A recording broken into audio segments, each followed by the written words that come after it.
what did we do approximately like 2.5 hours ago?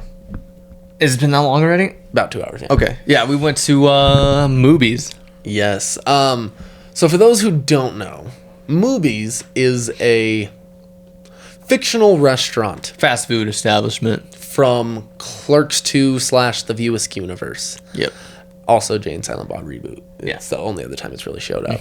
But all of the food is themed. So essentially what happens is there's this company that does pop-up restaurants. They'll just move from town to town and they'll recreate fictional restaurants with the support of the creators of the shows and movies and stuff. They've done like the Saved by the Bell diner before. Yep. I've only heard of this one in the Saved by the Bell diner. But so they've gone through and they do movies and stuff. And I got really excited because I didn't know, I wasn't following the social media. And like by the time I found it, it was getting ready to come out on last Wednesday. Yeah, and I think for a while there, Denver wasn't on the list. Yeah, I think a lot of stuff has been popping up. And I think the fact that we're a weed-friendly state helps. Yeah, I think so. Because they even sell CBD seltzer. Yep. Yeah, I don't know. I definitely couldn't get that because of my work. I would be interested to try, but Yeah. Or just to collect them would have been cool too. yeah. So I was definitely excited when I saw that they were coming to town. I immediately texted Damian. I was like, I don't care. It's like, pay me later. I'm putting in the reservation right now. Just let me know when we're good for. And there was only like 3 slots left. Yeah. So I got lucky. Which was pretty packed too. Oh yeah, and no masks. Yeah, no masks. I was very surprised. Damian was like, I don't know how I feel about this. Yeah.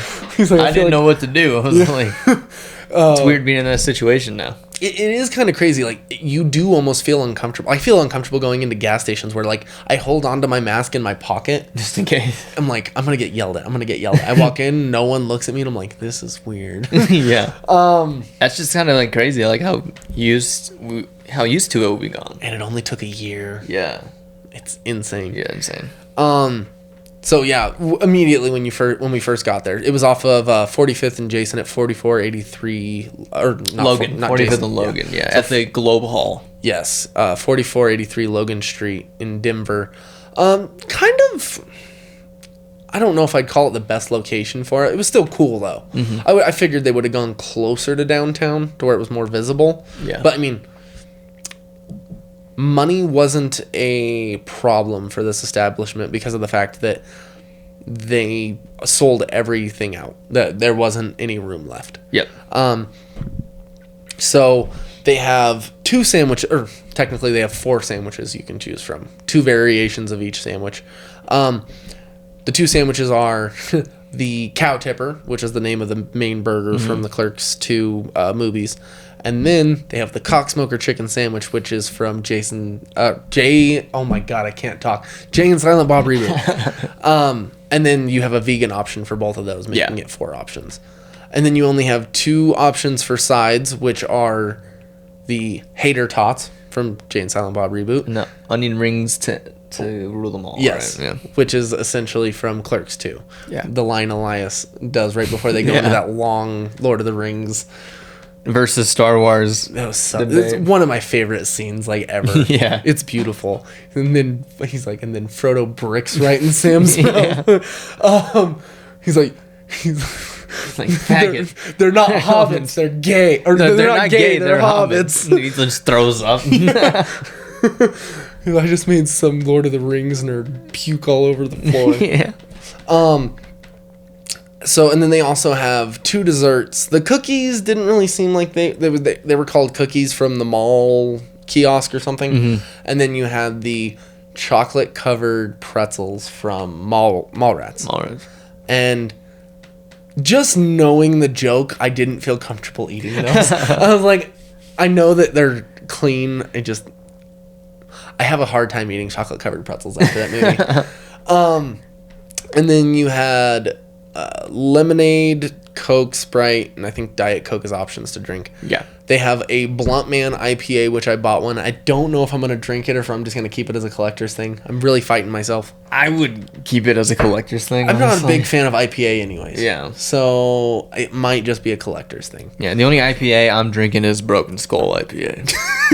Stone Cold Steve Austin. If you will, I'll do it with you. Maybe someday. 100%. I'm not saying get drunk. I'm just one IPA. It's the best IPA in America.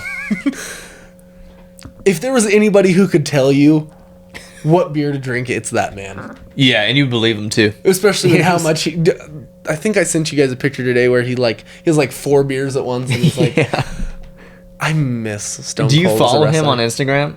No. You should. I will. Because that's all he does. He just like drinks his beer all the time. I listen to his podcast every now and then when he has someone interesting on. Yeah. Because they are pretty good. Especially when he had Chris Jericho on right after WrestleMania. It was weird because it was on WWE's Peacock thing right afterwards. Like it was their big like sponsored thing. I'm like, why right after WrestleMania would you have Chris Jericho from AEW? Is it Broken Skull Sessions or some shit like that? Yes. Okay. Yeah. And that was actually a really good episode. I was surprised they even let them mention AEW. Wow. It was kind of surprising. Crazy. Especially with how like anal they are about you can't even call WWE wrestling on TV. It's sports entertainment. Oh my god. They're not wrestlers, they're athletes. Yeah, which I mean, yeah. I suppose. I mean, it's literally called World Wrestling Entertainment. But whatever. We got to beer. Sorry. So yeah, and then there's a bunch of like signage all over the place. And you got like employee of the month pictures of like Randall and Dante. And the Randall one is full bullshit, but yeah, the Elias, the Becky, and the Dante are believable. Yeah. You have a bunch of comic pages or comic covers from the movies. The Chasing Amy comic, Bluntman and Chronic, and there's one that was like what was the one next to the Chasing Amy one? I can't remember what it was called. I forgot. You have it right here. Did I take a picture of it? I think I just took a picture of the Chasing Amy one. Oh, let's see really quick. Yeah, I don't even think I sent you the Chasing Amy one. Nope, you didn't. So, I think it was supposed to be something about mall rats. I think so. But there was a couple Bluntman and Chronic ones. I want to say there was one more or two, but I can't remember. Then right above the where you grab your food from, there's a picture of George Carlin as the priest from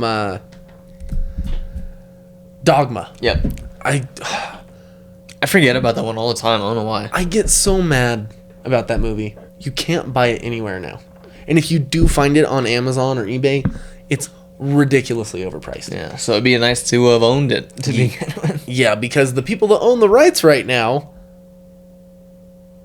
are not... Well, one of them's not the best person in the world. Yeah, and we all know who that is. Mr. HW. But his brother Bob could easily sell it to a streamer and be fine. Yeah, probably. One day, hopefully. Yeah. I mean, like, their copies are literally going for like $200. It's crazy. It's nuts. Do a Blu-ray remaster for the 25th anniversary.